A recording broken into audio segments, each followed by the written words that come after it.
know yung mga kaguluhan na nangyayari ngayon. But then, we are outside. Actually, this is the first time to be outside. Sinama na namin yung mga kids namin kasi wala silang kasama sa bahay. Everyone is, lahat naman parang peaceful naman sa labas. Lots of cars are outside. Most of the establishments are open. Ngayon, papunta lang naman ako sa school ko kasi work from home kami. And it's a good thing na yung husband ko rin is work from home. Kaya magkakasama kami lahat sa house. Kukunin ko lang yung aking laptop and yung ibang gamit sa office para magamit sa bahay. Okay, dito na ako. Gate 8 or sa 10? Pwede na siguro mo kung hintayin dito. Sandali lang naman ako. I'll be here for a few minutes lang. Kunin yung laptop at saka ibang gamit. Okay, I'm in. And security namin nandito. May mga teachers ako nakikita. Kumukuha ng mga gamit nila. Okay, let's go. At umuulan. It's a gloomy day here in Doha. It's 21 degrees. So medyo winter pa dito.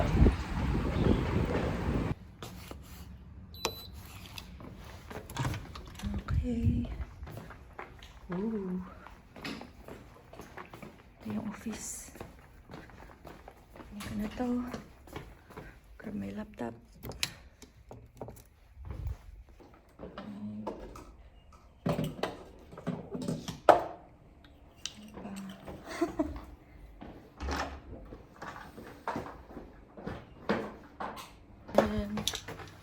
Filing room, kunin ko na to, sayang to, expire lang.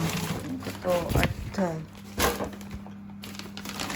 ito, Ice Gentle.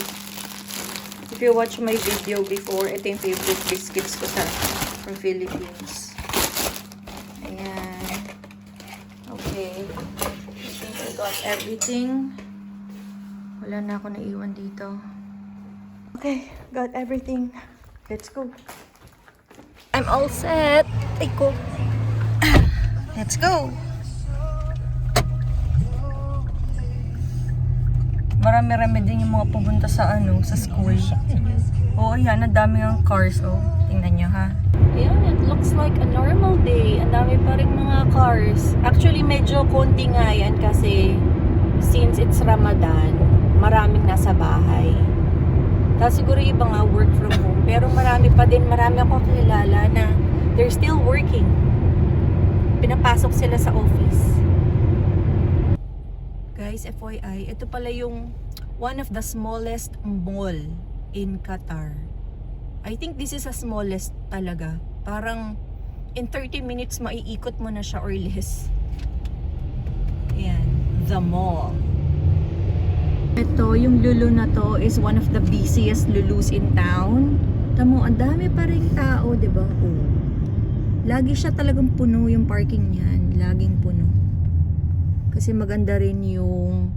Maganda din kasi yung location niya. Kaya puntahan. May helicopter ako nakikita. Sana yun.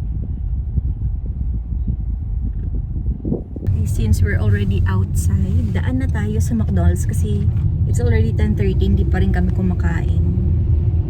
Dito tayo sa may Family Food Center area, Old Airport.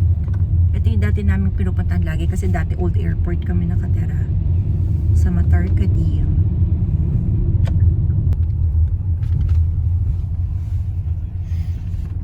Tingnan natin kung bukas ayan yung McDonald's.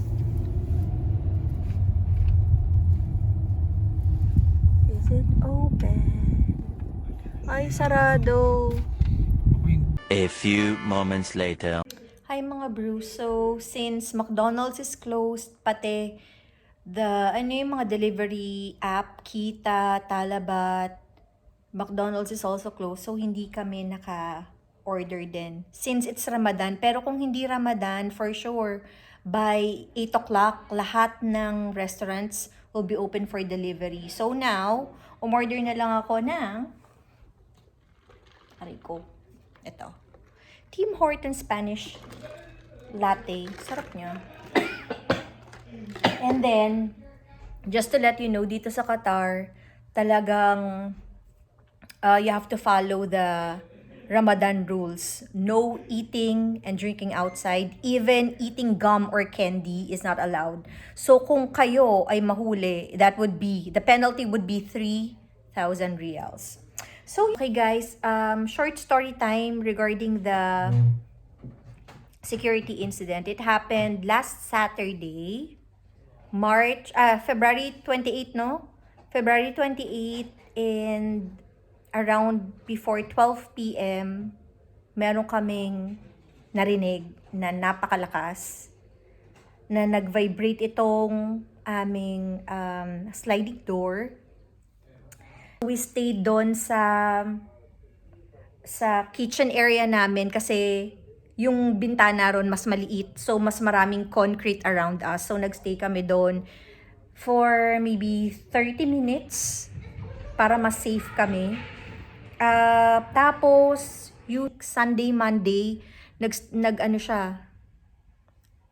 yung attack, yun, narinig namin siya by 7:30 a.m.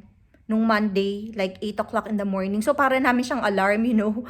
Tapos, meron naman 1:30 ng, kailan ba yun? Monday din, no? Hindi ko narinig yun. Ayun, Monday. Si Terence yung nakarinig nung talagang malakas na blast. So, buta na hindi ko narinig. Kasi di na makakatulog nun. We are calm naman kasi yung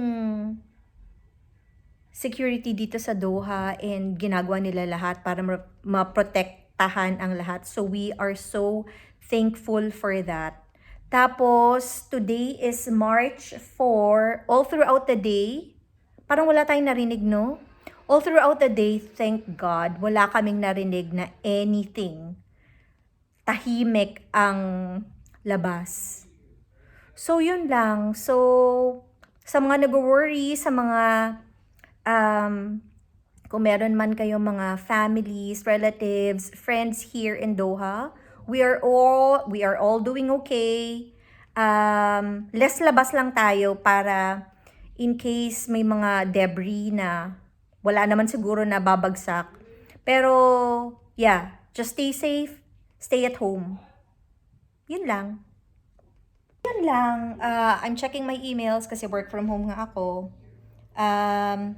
That's it. So, I hope you like this short video and stay safe, everyone. And please don't forget to like and subscribe to Jenny in a Bottle. See you in my next vlog. Bye!